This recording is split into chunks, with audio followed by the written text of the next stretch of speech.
오늘 저에게 허락하신 하나님의 말씀은 시편 42편 1절로 5절 말씀입니다. 구약성경 833페이지입니다. 시편 42편 1절로 5절 말씀.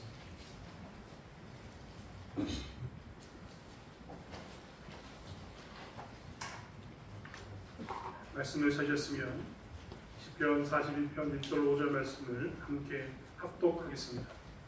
하나님이여, 사슴이 신의 문을 찾기에 발급하는 같이 내 영혼이 주를 찾기에 발급하니이다. 내 영혼이 하나님 곧 살아계시는 하나님을 멸망하니 내가 어디에 나가서 하나님의 얼굴을 배울까?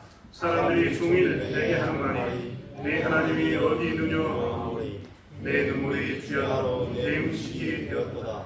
내가 전에 성의를 지키는 무리와 위하여 기쁨과 감사의 소리를 내며 그들을 하나님의 집으로 인도하였더니 이제 이 일을 기억하고 내 마음이 상하는도다. 내 영혼아, 내가 어찌하여 낙심하며 어찌하여 내 속에서 불안해하는가? 너는 하나님께 소망하노라. 그가 나타나 도우심으로 말미암아 내가 여전히 찬송하리로다. 아멘. 이 시간은 특송이 있겠습니다.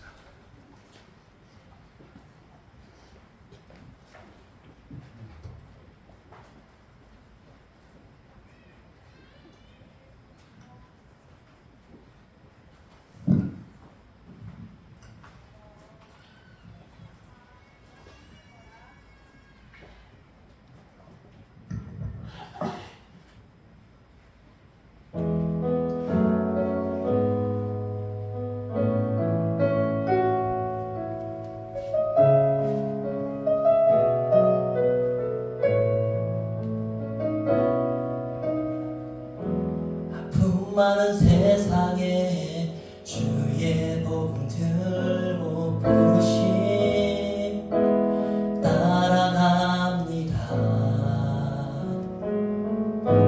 슬픔과 고통이 가득한 이 땅에 눈물을 닦아주려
어쩌면 내 삶은 전혀 돌볼 수 없을지 모르겠지만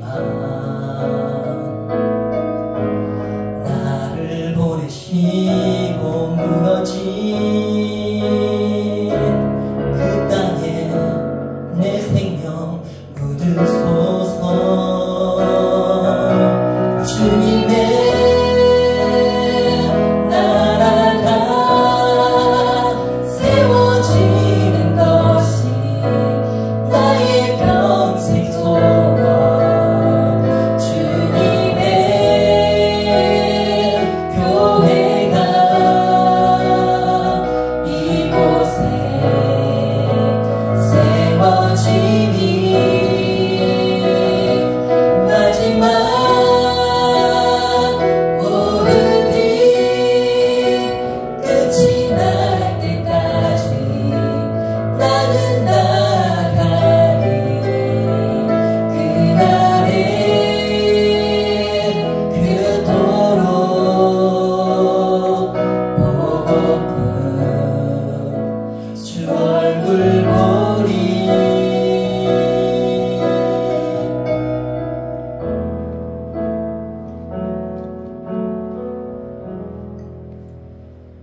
시간에 한정도 목사님 나오셔서 하나님께 소망을 드라는 말씀을 전해주실 겁니다. 항상 목사님은 제가 존경하는 목사님이신데 여러분 혹시 들으시면서 목소리가 좀 달라지게 나올 겁니다. 많이 양해 부탁드리겠습니다. 목사님은 지금 암과 투병 중이십니다. 하나님께서 지금까지 인도하신 게 기적이라고 할 만큼 지금 은혜 가운데 살고 계시는데 그러다 보니 자연스럽게 목소리가 좀 갈라지면서 쉬는 소리가 나옵니다. 길게 이분에 대해서 설명해주고 싶지만 말씀으로 은혜 받는 것이 더 좋을 줄 싶어서 이만 가름하고 목사님 통해서 하나님께 소망을 드라는 말씀 주실 때 여러분의 하나님께서 큰 은혜 주시고 함께 하나님과 소망을 나누는 시간 갖기를 원합니다.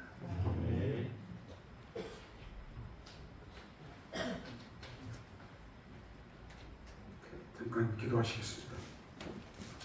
살아 역사하시는 하나님 아버지, 이 자리까지 불러주신 주님의 은혜에 감사를 드립니다. 늘 그리고 갈급한 심령으로 주님을 찾는 마음으로 오늘 이 자리에 대창교회 많은 성도님들이 모였습니다. 주님, 시간도 함께하여 주시고 저희들에게 필요한 은혜를 주시고 하나님 말씀 안에서 위로와 평안과 감사와 회복을 느끼며 돌아갈 수 있는 그런 시간이 되게 하여 주시옵소서. 부족한 종을 세우셨으니 주님의 강가신 손으로 저를 붙들어 주시고 하나님 말씀 전달할 수 있도록 주께서 도와주시옵소서. 감사드렸고 예수님 이름으로 기도합니다. 할렐루야. 안녕하셨습니까? 먼저 옆에 분들 참 앞뒤로 인사하시면 좋겠습니다. 오셔서 반갑습니다. 잘 계셨습니다.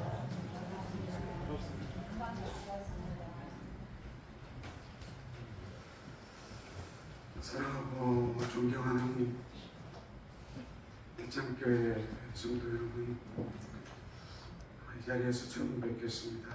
저는 전단중앙교회에서 협력하여서 사역하고 있는 한정도 목사라고 합니다. 귀한 자리에 불러주셔서 목사님과 장로님 또 모든 교회 성도님들께 감사를 드립니다.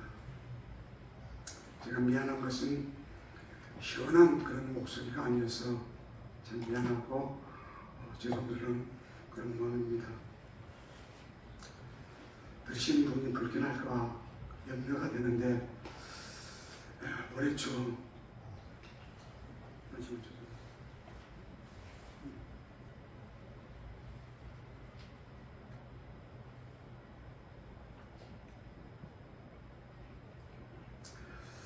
항암을 제가 2달 정도 했는데 2달 정도 하니까 부작용을 인해서 손발에 완전히 수포가 생기더라고요. 그래서 선생님이 아무것도 할 수 없는, 정말 걸어다닐 수 없는 그런 상황이 되었습니다. 그런데 지금은 이렇게 보시다시피 훨씬 낫습니다. 그래서 우리에게, 인생에게, 그리고 나에게 늘 완벽한 순간은 없다. 지금도 감사하다. 주께서 기회를 주셨다. 기회를 주실 때 해야지. 그렇게 생각하고 감사하고 기쁜 마음으로 이 자리에 올라왔습니다.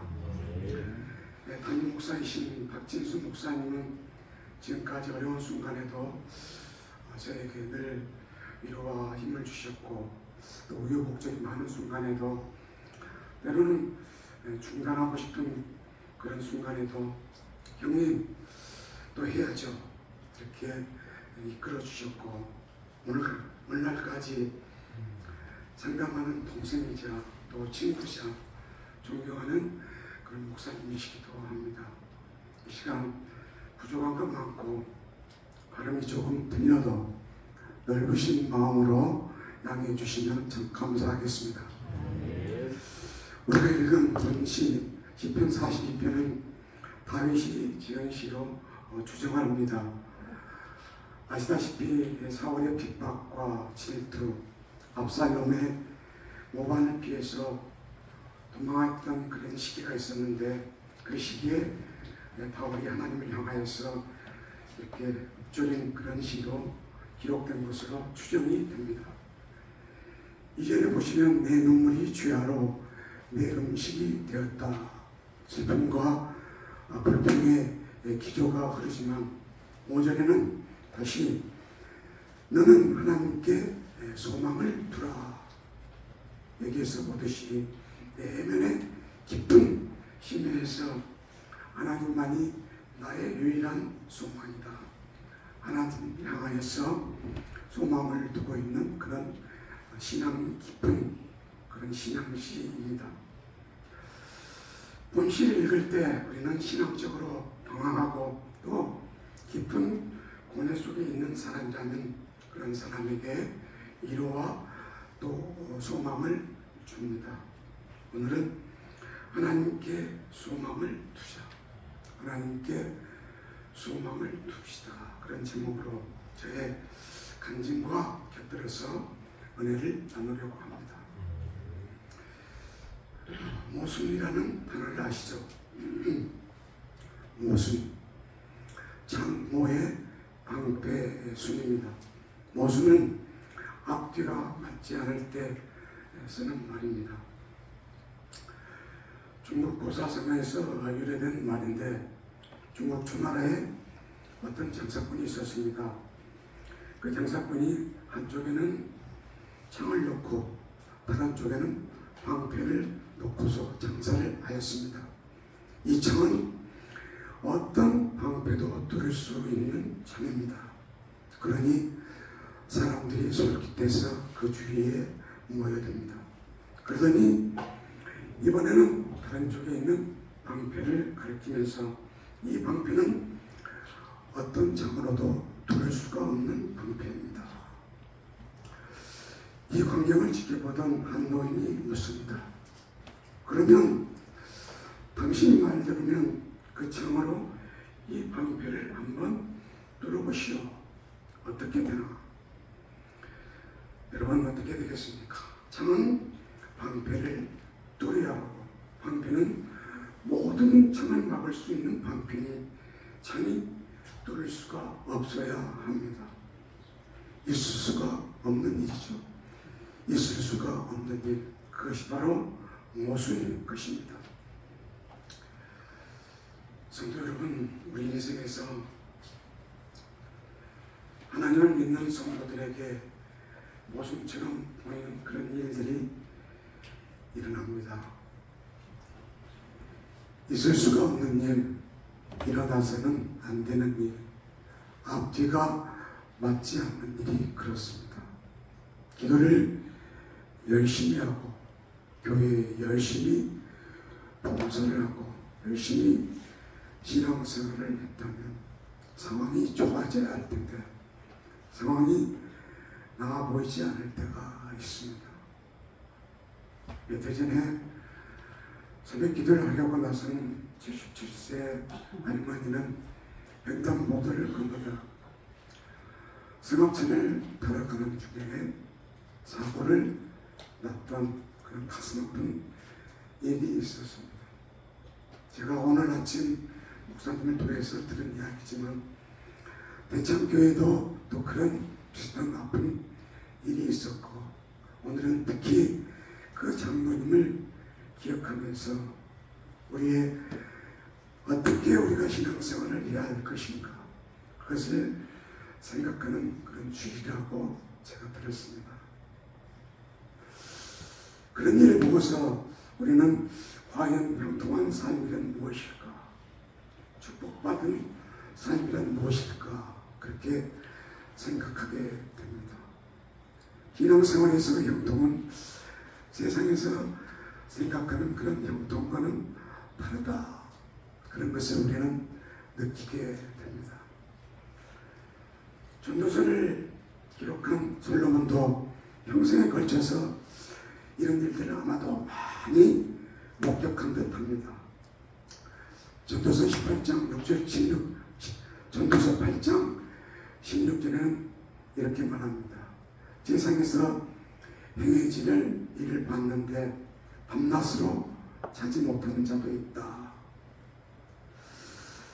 솔로몬이 세상에서 행한 일을 보니 모순이 많더라. 잠을 잘 수 없었던 사람은 바로 솔로몬 자신이었던 것입니다.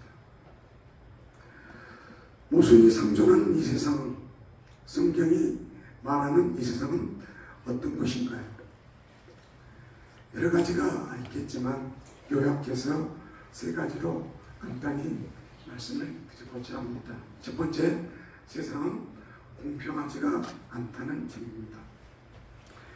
시편 30편 2절 3절을 보면 나는 거의 넘어질 뻔하였고 나의 걸음이 미끄러질 뻔하였으니 이런 내가 악인의 형통함을 보고 오만한 자를 질투하였음이로다.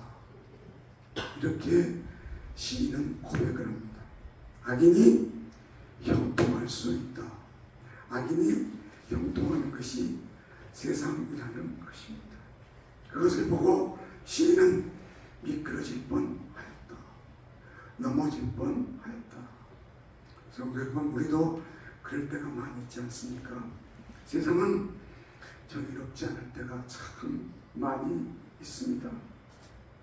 그래서 우리도 넘어질 때가 그런 위기상황이 있습니다. 시인은 그런 질투심과 괴로움 가운데 그렇게 괴로워 나날을 보내다가 결국 성소에 들어가서 의인과 악인의 마지막 결국을 깨달은 다음에 그 다음에 평안을 얻었다라고 그렇게 말씀을 합니다. 시편 73편 17절 말씀입니다. 하나님의 성소에 들어갈 때야 그들의 종말을 깨달았다. 그렇게 고백을 하고 있는 것입니다. 생백지거리가 쓴 어린 왕자라는 책을 혹시 아십니까? 그 책 속에는 이런 구절이 있습니다. 진정 중요한 것은 눈에 보이지 않는다. 여러분들이 잘 아는 히브리서 11장 1절에서는 이런 말씀이 있죠. 믿음은 바라는 것들의 뭐라고 합니까? 실상이요 보이지 않는 것들의 증거다. 그렇게 말씀을 합니다. 보이지 않는 것들을 보는 눈이 바로 믿음의 눈이라고 하는 것이죠. 이 세상이 다라고 믿는가? 보이는 것이 다라고 믿는가? 인간의 능력에 대한 착각과 교만이 들어있는 말입니다. 이 믿음의 눈으로 우리는 무엇을 보아야 할 것인가? 성경은 공평하신 하나님이라고 말씀을 하셨습니다. 하나님께서는 장차 공의를 완성하시는 완전한 평가가, 영원한 평가가 남아있다고 말씀을 하십니다. 하나님의 공의로운 심판이 있을 거라고 말씀을 하십니다. 잠시 악에 대한 심판은 미루두셨다고 하셨습니다. 우리는 이 공평하신 하나님을 믿음의 눈으로 바라보는 것입니다. 그러니 우리는 기도할 때 늘 믿음의 눈을 하나님 열어주십시오. 그렇게 기도를 하고 또 앞으로도 기도할 수 있는 그런 성도님들이 되시기를 바랍니다. 두 번째, 인간은 장래를 알 수가 없다는 겁니다. 우리가 궁리를 하고 예측하고 준비하고 움직이지만 빗나가는 일들이 참 많이 있습니다. 솔로몬은 전도서 8장 17절에 또 내가 하나님의 모든 역사를 살펴보니 이 아래서 행해지는 일을 사람이 능히 알아낼 수 없도다. 비록 지혜자가 아노라 할지라도 능히 알아내지 못하리라. 형통함과 공평함이 인생에서 사이클처럼 이렇게 왔다 갔다 교차하면서 인생에서 장래를 알지 못하게 하셨다. 그 가운데서 우리 성도가 할 수 있는 일은 준비하고 또 우리에게 주신 능력대로 움직이고, 그렇다면 준비하는 자에게 하나님께서 역사하신다는 그런 사실입니다. 하나님께서 이토록 인생들에게 알 수 없도록 하신 이유는 무엇일까요? 그것은 하나님께 우리의 시선을 집중하도록 하기 위함인 줄로 믿으시기 바랍니다. 시편 107편 17절에서는 세상에는 벌을 받는데 세상에 자신의 미련하고 악한 자로 인해서 자업자득으로 받는 그런 벌이 있다고 말씀을 하였습니다. 또 욥기에서는 의인도 공경에 처하는 일이 있다고 또 말씀을 하십니다. 욥은 자신이 참 알 수 없는 인생의 폭풍의 가운데 그런 상황 속에서 내가 왜 이런 일을 당해야 하는가, 인생의 물음을 가지고 하나님께 불평을 하였습니다. 그때 욥기 38장에서는 하나님께서 폭풍 가운데서 나타나셔서 욥에게 말씀을 하십니다. 하나님의 임재 앞에서 욥은 모든 질문을 멈추게 됩니다. 성도 여러분, 믿음의 사람들은 한결같이 공고한 그런 상황을 겪었던 사람들이었습니다. 욥은 욥기 36장 15절에서 하나님은 공고한 자를 그 공고에서 구원시키시고 학대할 당할 즈음에 그의 귀를 여신다라고 말씀을 했습니다. 시편 18편 27절에서도 다윗은 주께서 공고한 백성은 구원하시고 경건한 자는 낮추시리라 이렇게 고백을 하였습니다. 학대당할 즈음에 그의 귀를 여신다.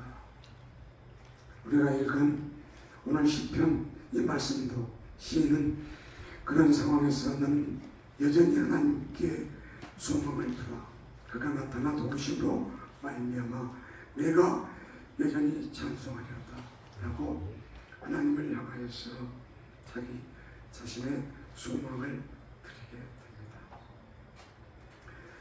마태복음 25장에서는 등을 들고 신랑을 맞으려 나간 10처녀 이야기가 또 나옵니다. 슬기로운 5처녀는 기름을 준비하였고 하나님께서 베푸신 성경에서는 신랑을 맞이하는 그런 잔치에 참여할 수가 있었던 것이죠. 이 비유는 그런 상황에서도 어떤 상황 속에서도 끼어서 천국 잔치에 준비하라 그런 메시지가 담겨 있는 것이죠.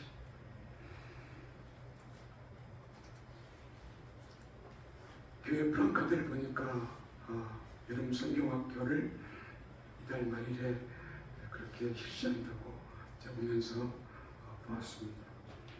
교회 일꾼들은 주일이면 훨씬 더 바쁘죠. 저는 주일학교 부장으로 섬길 때 새벽부터 나와서 저녁 예배가 끝날 때까지 참 분주했습니다. 그때 교회 버스가 있었는데 교회 버스를 운행하려는 사람들이 없어서 제가 그것을 운행하기 위해서 대행면허를 따서 운행을 하고 또 직장에 다니면서는 전문 그런 자격증을 따기 위해서 밤 11시 어쩔 때는 12시까지 그렇게 불출주야로 부지런히 열심히 그렇게 살았던 그런 시간이 있었습니다. 그러던 저에게 몸에 이상이 생겼습니다. 갑상선에 이상이 생겨서 갑상선에 속이 생겨서 많이 부어 올랐습니다. 사이즈가 커져서 2012년 12월에 수술을 했는데 수술해서 떼어서 조직 검사를 해보니까 암으로 판명이 났습니다. 그때 의사가 말합니다. 대학병원에는 수많은 환자들이 있는데 1년이면 수많은 환자들을 자기가 수술을 하는데 1년에 한두 명 정도 발견되는 희귀한 암입니다.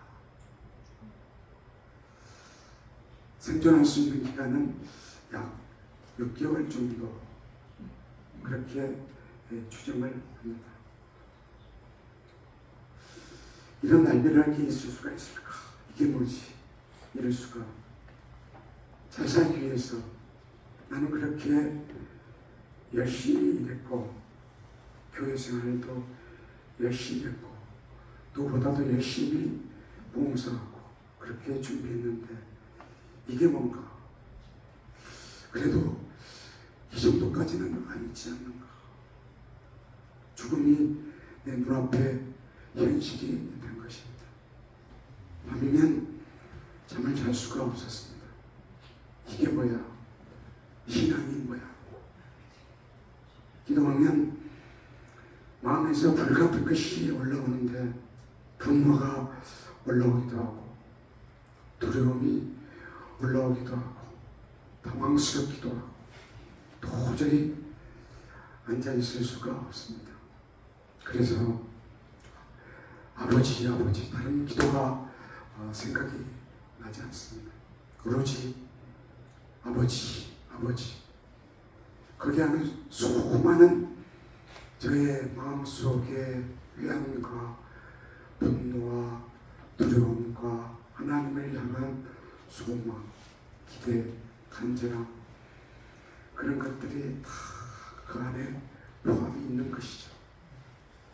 한겨울 새벽 차가운 시멘트 바닥에 무릎을 꿇고 때로는 일어나서 교회 기둥을 붙잡고 울부짖었습니다. 아버지 그 심정이 마치 오늘 시편 41절에 사슴이 시냇물을 찾기에 갈급한 목이 말라서 목이 찢어질 것 같은 그런 갈급함으로 하나님을 찾았던 그런 시기였습니다. 그것을 옆에서 지켜본 어떤 믿음 좋으신 군사님은 저에게 직접 하지 않았지만 제 귀에 그렇게 들려요. 우리 교회에 목동이가 들어왔네. 나는 죽을 것일 때 나는 죽음을 거의 앞에 두고 필사적으로 그런 상황에서 기도하는데 그 믿음 좋으신 권사님은 교회에 목동이가 들어왔다. 그렇게 이야기를 하는 겁니다. 참 기가 막힐 노릇이죠. 근데 참 또 믿음 좋으신 권사님이시죠. 지치면 잠이 들고 깨면 말씀을 보고 또 말씀을 듣고 처절하게 그렇게 1년이 지난 겁니다. 이것 봐라. 병원에서 말하고 세상에서 말하면 6개월이 지나버렸네. 1년이 지났네. 의사의 말이 들렸고 세상의 추측이 들린 겁니다. 생명은 하나님께 있는 것입니다. 그러면 어차피 죽을 목숨인데 제 마음속에 그런 생각이 떠올라요. 어차피 나에게 주어진 시간이 얼마 없다면 하나님께 의뢰하고 기도하고 하나님 말씀 배우고 깨끗하게 가자. 그렇게 생각을 하고 2014년 신학교에 아무도 모르게 야간에 입학 원서를 내고 입학을 하게 됩니다. 한편으로는 아내에게 미안하기도 하고 당시에는 내 자신도 나의 상황을 이해할 수가 없었어요. 나에게 내가 닥친 상황 이해할 수가 없었고 학교도 6개월을 다닐지 1년을 다닐지 얼마 다닐지 알 수가 없었기 때문에 말할 수가 없었습니다. 그런데 등교일이 바로 내일입니다. 내일은 어떤 야간이기 때문에 11시가 돼야 집에서 집으로 돌아와야 됩니다. 숨길 수가 없으니 아내에게 말했습니다. 아내는 너무나 황당해했습니다. 요양하고 몸을 추스려야 상식인데 오히려 밤늦게까지 학교에 간다고 하니 얼마나 무모하고 황당하게 보였겠습니까? 그렇지만 그것이 그 순간에는 제가 살 수 있는 방법이었고요. 제가 혹시 쓰러지더라도 그렇게 하다가 쓰러지는 것이 제 기쁨이고 소망이었습니다. 그 후에 엘리 형사처럼 수술하면 재발하고 그러면 또 수술하고 또 재발하고 또 수술하고 재발하고 그런 시간이 지나서 지금은요, 지금 제가 나왔겠습니까? 어떻겠습니까? 지금은 그게 손을 쓸 수 없는 가장 목에 깊숙한 곳에 자리를 잡고 있습니다. 저는 그것이 참 은혜 속에 자리 잡고 있다고 그렇게 생각을 합니다. 그래서 지금도 병원을 다니는데 병원에서도 마지막 그렇게 환자들이 다니는 취급하는 그런 곳에 다니고 있습니다. 여러분 그렇게 안 보이시죠? 예. 제가 서울에 치료하면서 2달 정도 요양병원에 있었는데 왔다 갔다 돈으로 방사선 치료를 하게 됩니다. 그때 같은 환우들이 있었습니다.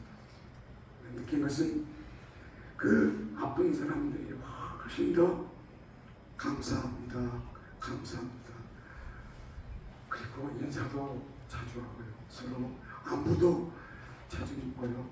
감사하다는 말을 훨씬 더 많이 한다는 것을 거기서 보고 느꼈습니다. 저도 마찬가지입니다. 저도 그 이후로 훨씬 더 하나님에 대한 감사가 깊어졌습니다. 다윗은 쫓기는 속에서, 욥은 폭풍 속에서도 하나님을 만났습니다. 저에게 이런 생각을 주셨습니다. 저도 내가 이 정도 상황에서야 눈을 뜰 정도로 내 수준이 참 심각한 수준이었구나. 그리고 하나님께서 참 나를 사랑하셨구나. 그러니 오히려 제 마음이 그 생각이 들 때마다 얼마나 마음이 시원해지겠습니까? 6개월이 6년이 되고 이제 12년이 되고 목사가 되었고 제 두 아들은 직장에 들어가서 열심히 직장생활하고 또 신앙생활도 하고 있습니다. 이것이 저에게 주신 하나님께서 베풀어 주신 기적인 것이죠. 어려운 가운데 의연한 그리스도의 고백과 설교를 들을 때 우리는 얼마나 시원하고 또 마음에 감동이 오는지 모릅니다. 종교개혁자 칼빈은 기독교 강의에서 이렇게 기록을 하였습니다. 우리는 하늘나라를 준비하는 사람이다. 아멘이시죠? 하나님은 이 땅의 삶이 하늘나라의 영광을 준비하는 그런 과정이라는 사실을 생각하면 더더욱 하나님께 우리는 감사해야 합니다. 주께서는 장차 하늘나라에서 멸류관을 쓰게 될 사람들로 하여금 먼저 이 땅에서 싸움을 싸우도록 정해놓으셨기 때문이다. 싸움의 모든 어려움을 극복하고 승리를 얻은 다음에 마침내 완전한 승리를 얻도록 하신 것이다. 또 이렇게 기록합니다. 하늘의 문양이라면 이 땅은 우리가 사로잡혀 있는 유배지가 아니고 무엇인가, 유배지가 아니고 무엇인가 라고까지 표현을 합니다. 이 땅의 삶이 우리를 계속 죄에 속하게 하기 때문입니다. 그렇지만 그렇다고 이 땅의 삶을 혐오하거나 지옥불에서는 또 안 되겠습니다. 잘 알듯이 바울은 로마서 7장 24절에서 오라 나는 공고한 사람이로다 이 사망의 몸에서 누가 나를 건져내리라. 자신의 처지를 한탄하며 있어서 또 내가 살든지 죽든지 어느 때라도 하나님의 뜻이라면 따를 준비가 되어 있다. 그렇게 선언을 하였습니다. 이 정도면 세상이 감당하지 못할 그런 믿음이죠. 살든지 죽든지 하나님의 영광을 영화롭게 하는 것이 바로 자기 자신의 응답하는 것이죠.